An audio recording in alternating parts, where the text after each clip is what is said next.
កម្មវិធីអន្តរវប្បធម៌ស្ដីពីបទពិសោធន៍របស់ពលរដ្ឋអាមេរិកដើមកំណើតខ្មែរត្រូវបានសហការរៀបចំដោយសាកលវិទ្យាល័យកម្ពុជានិងស្ថានទូតសហរដ្ឋអាមេរិកនៅរុស្ស៊ីថ្ងៃទី29ខែមីនាឆ្នាំ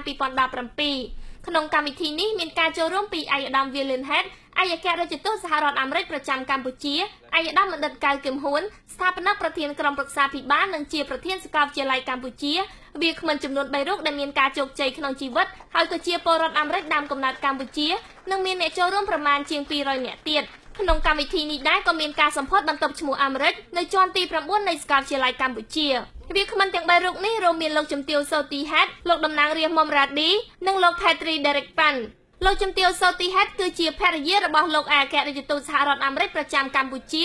សប្តាហ៍ថ្ងៃកំពុងរស់នៅជាមួយស្វាមីរបស់លោកស្រីក្នុងអំឡុងពេលបំពេញបេសកកម្មជុំវិញពិភពលោកនិងនៅពេលត្រឡប់មកវិញនៅក្នុងរយៈពេល18ឆ្នាំមកនេះពួកលោកបានបម្រើការងារនៅក្នុងប្រទេសឥណ្ឌូនេស៊ីប៉ូឡូញរយៈពេល2ឆ្នាំរដូវក្តៅនៅប្រទេសស្វីសហើយក្នុងចន្លោះពេលនេះបានបម្រើការងារនៅអង្គការសហប្រជាជាតិក្នុងទីក្រុងញូវយ៉កនិងក្រសួងការបរទេសអាមេរិកក្នុងទីក្រុងវ៉ាស៊ីនតោនលោកជំទាវបានបញ្ជាក់ថាការរស់នៅក្នុងសហរដ្ឋអាមេរិកពិតជាមានការប្រកួតប្រជែងខ្លាំងទាំងការងារនិងការអប់រំប៉ុន្តែគ្មានឧបសគ្គណាដែលមិនអាចដោះស្រាយបានទេបើយើងពិតជាចង់សម្រេចគោលដៅហើយលោកជំទាវក៏បានបន្ថែមថាយើងត្រូវមានក្តីស្រមៃឲ្យធំដើម្បីឲ្យសម្រេចនៅបំណងប្រាថ្នាដែលយើងចង់បានរីឯវាគ្មិនទី2លោកតំណាងរាស្ត្រ Mom Radi បានកើតនៅប្រទេសកម្ពុជាលោកនិងគ្រួសាររបស់លោកបានមករស់នៅក្នុងសហរដ្ឋអាមេរិកក្នុងនាមជាជនភៀសខ្លួនពីសង្គ្រាមស៊ីវិល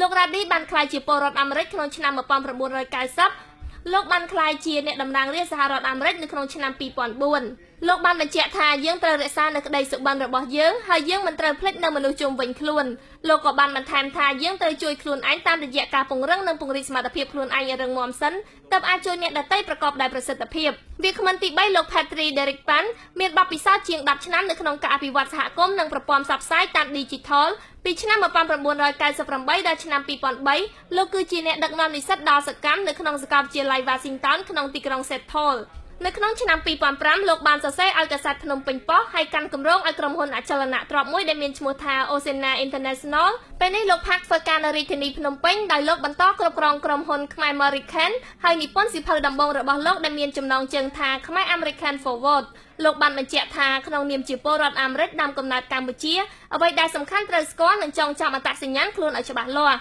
ឯកឧត្តមបណ្ឌិតកៅគឹមហ៊ួនមានប្រសាសន៍ថានេះជាឱកាសដ៏ល្អសម្រាប់សិក្ខាកាមទាំងអស់ដើម្បីទទួលបាននូវសារដ៏មានសារៈសំខាន់ពីវាគ្មិនដែលមានបទពិសោធន៍ល្អៗដើម្បីយកទៅអភិវឌ្ឍសមត្ថភាពរបស់ខ្លួន